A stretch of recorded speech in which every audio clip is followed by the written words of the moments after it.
Salut à tous, le journal du foot de ce lundi 8 mars. Le Barça a un nouveau président et c'est une vieille connaissance. Déjà élu à ce poste sur la période 2003-2010, Joan Laporta a de nouveau remporté l'élection organisée dimanche et succède à Josep Maria Bartomeu, démissionnaire et empêtré dans des déboires judiciaires. À peine élu, Laporta a annoncé la couleur avant ses retrouvailles avec le PSG mercredi soir au Parc des Princes et rêve d'une nouvelle remontada en huitième de finale retour de la Ligue des Champions. Lionel Messi s'est déplacé pour voter pour la première fois de sa carrière. Certains médias catalans y voient un signe positif pour son avenir. Le nouveau président Blaugrana a d'ailleurs envoyé un message à l'Argentin en fin de contrat et qu'il souhaite voir rester. Messi aime le Barça, le meilleur joueur du monde aime le Barça, c'est très significatif. Je vais l'encourager à continuer au FC à Barcelone, c'est ce que nous voulons tous, a promis Laporta. Le joueur, lui, aurait acheté un logement à Paris, si l'on en croit le média qatari Qatar Today. Si l'information est vraie, cela pourrait être un signe encourageant pour son éventuelle arrivée dans la capitale française cet été. Mais cette information est à prendre avec des pincettes dans la mesure où ce média est pro-PSG. Frank McCourt, lui, va rentrer aux États-Unis. Le propriétaire de l'OM a fait la tournée des médias français depuis une semaine pour redorer son image après des semaines difficiles.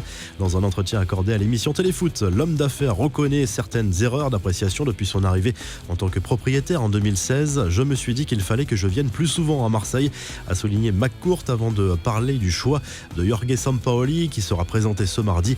Il sait s'adapter, c'est l'homme de la situation aujourd'hui pour l'OM. Il comprend la ville. Il m'a dit « Je ne viens pas en Europe, je viens à Marseille ». Il a compris cette différence, cette spécificité de Marseille que j'ai commencé à comprendre moi aussi depuis 4 ans, a expliqué le patron de l'OM qui a expliqué par ailleurs qu'il faudra être plus créatif, plus intelligent à l'avenir en termes de recrutement. Les infos en bref, sensation en première ligue avec la défaite de Manchester City 2-0 dans le derby contre United. Les Sky Blues restaient sur une impressionnante série de 21 victoires consécutives. Cela ne devrait pas empêcher City d'être sacré champion dans quelques semaines puisque les joueurs de Pep Guardiola ont toujours 11 points d'avance sur les Red Devils. United de son côté se rapproche d'un nouvel accord pour son futur sponsoring maillot et c'est un véritable jackpot qui se présente avec un contrat de plus de 80 millions d'euros par saison avec une société de logiciels américaine selon le Sun. Le contrat avec Chevrolet expire en décembre. Cristiano Ronaldo, lui, n'a pas vraiment apprécié de débuter sur le banc ce week-end lors de la victoire de la Juve contre la Lazio Rome. Andrea Pirlo a choisi de laisser souffler le Portugais en vue du match capital contre Porto en Ligue des Champions mardi soir. Une situation pas très bien vécue par la star de la vieille dame, toujours soucieux d'améliorer ses stats. En Écosse, les Glasgow Rangers ont été sacrés champions après 32 journées et c'est une première depuis 10 ans. Une performance historique pour l'équipe de Steven Gerrard, invaincue cette saison dans son championnat.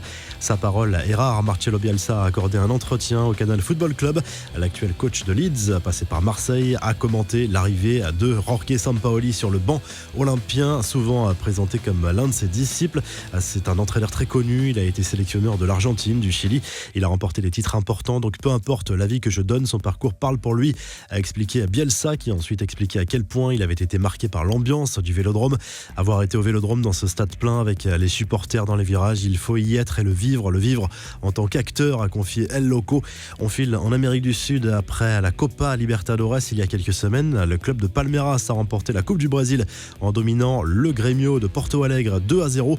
Enfin, on termine avec la collection de voitures assez incroyable de Karim Benzema, un garage évalué à 6 millions d'euros avec notamment une Bugatti Chiron que l'attaquant français a déjà montré sur les réseaux sociaux. Un bijou à près de 2 500 000 euros.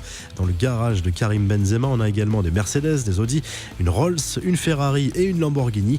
La revue de presse, le journal L'Équipe consacre sa une à l'exploit de Canet-en-Roussillon, tombeur de Marseille en 16e de finale de la Coupe de France dimanche soir. Le score 2-1 pour le club de National 2 qui valide son billet pour les 8e de finale.